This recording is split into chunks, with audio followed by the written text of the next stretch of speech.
Doc Mayou, bon début de journée. Oui, Steve. Notre question Facebook ce matin, on a pensé à vous, entre autres, pour y répondre, la question qu'on a posée à nos auditeurs, parce que on sait que vous connaissez assez bien le milieu des prisons, des détenus. Vous avez évalué bien des gens à Trois-Rivières. Ils étaient en cours hier, ils ont été déboutés en cour fédérale parce qu'ils souhaitaient avoir une augmentation de leur salaire minimum. Il est de 6,90 $ par jour. Là, on peut s'obstiner s'il s'agit vraiment d'une rémunération ou d'un programme incitatif, mais il n'y en est pas moins que c'est 6,90 par jour depuis 1981 et ça va pas bouger. D'après vous, c'est une bonne chose, mauvaise chose? Est-ce que le salaire est une bonne chose? Est-ce qu'on aurait dû l'augmenter? Vous voyez ça comment? Bon, alors, c'est un montant symbolique, de toute évidence, n'est-ce pas, Steve? Ben oui. Et on borde l'insignifiance ce matin, là. Parce que, écoute, ce n'est pas un incitatif. Écoute, j'ai été 10 ans consultable des services correctionnels. Alors oui, j'ai une connaissance du milieu carcéral. J'allais évaluer des individus en prison. Et il y a 2 groupes principaux. Il y a les incarcérés qu'on veut réhabiliter, ramener dans la société. Ouais. Et il y a ceux dont on veut se débarrasser pour longtemps. Dont on peut rien faire, là. C'est qu'il n'y a rien à faire avec ces gars-là. Non, pas nécessairement qu'il n'y a rien à faire. On veut s'en débarrasser pour longtemps. OK, on veut les incarcérer pour longtemps. Alors, et on mêle les 2 groupes. Pas fort en partant, n'est-ce pas? Non. Écoute, on avait l'habitude d'envoyer des individus, jadis naguère, dans les temps anciens. On les envoyait dans des prisons et on les mettait aux travaux forcés. On les appelait les bagnards. Alors, c'était un bagne, c'est-à-dire un endroit où lorsque quelqu'un rentre là, il va travailler. Exemple, Nelson Mandela. Oui. Et on l'a envoyé 29 ans casser de la pierre. Mm-hmm. Alors ça, c'était un bagnard qui avait été rentré dans un bagne. Soit dit en passant, après avoir...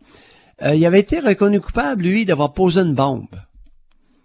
Bon, la fin, semble-t-il que la fin ne justifie pas les moyens, mais dans son cas, on a conclu que plus tard, l'histoire a voulu que la fin justifiait les moyens. Alors, il est envoyé au bagne.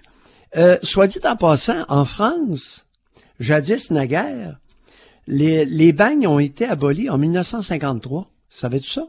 Non. Ça fait pas longtemps. Hein? Quand même récent. Je suis né en 49. Ça existe encore. Tu sais, c'était de mon époque. Oui. Alors, tout ça pour te dire que face à l'insignifiance de ce matin, on pourrait prendre le groupe de ceux qu'on veut réhabiliter et vraiment essayer de les réhabiliter. C'est-à-dire leur poser un bracelet électronique, puis les mettre dans des endroits, écoute, en Estrie, combien y a-t-il de villages avec des bouts-de-rang? Quelques-uns? Quelques-uns? Des centaines. Ah oui. Des centaines. Ah oui. Des centaines. Il doit y avoir au moins à peu près 1 millier de rangs en Estrie avec une dernière maison au bout du rang. C'est sûr. On leur met un bracelet électronique puis on les installe là. 3, 4, 5. Vous leur faites faire quoi? Vous leur faites faire quoi? Ils s'occupent d'eux-mêmes. OK. Ils s'occupent d'eux-mêmes. Le jardin, font le linge, on les amène un moulin à coudre, puis ils feront leur linge. 2, 3 vaches, des poules, quelques cochons. Et puis, on les fait travailler. Ils produiront. On leur donne pas d'argent. Ils produiront certains biens qu'ils vendront. Ils vendront au village ou ils vendront dans une coopérative. OK. Pourquoi pas? OK. Hein? Oui. Alors ça, c'est pour la réhabilitation.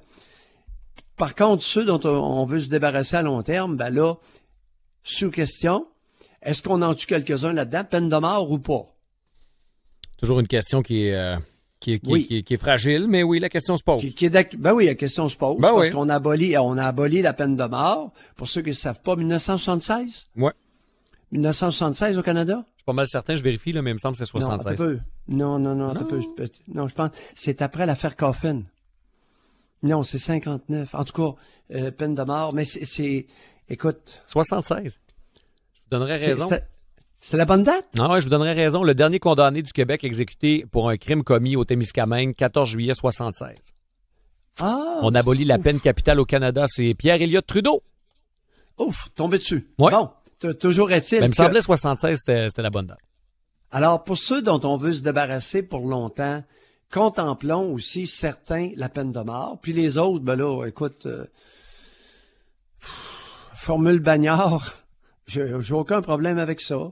Travaux forcés, puis... Donc, vous, ce matin, vous dites, là, par exemple, le 6,90, là, c'est un incitatif qui vaut rien. C'est-à-dire que ça donne rien aux détenus. C'est pas, non, c'est pas ça qui est motivé. C'est une joke. C'est une joke. C'est une réflexion à courte vue.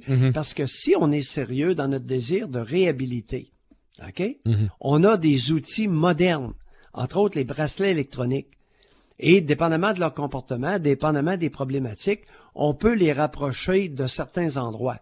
Ou bien les maintenir à long terme. Dans des endroits isolés, dans des bouts de rang. Ouais.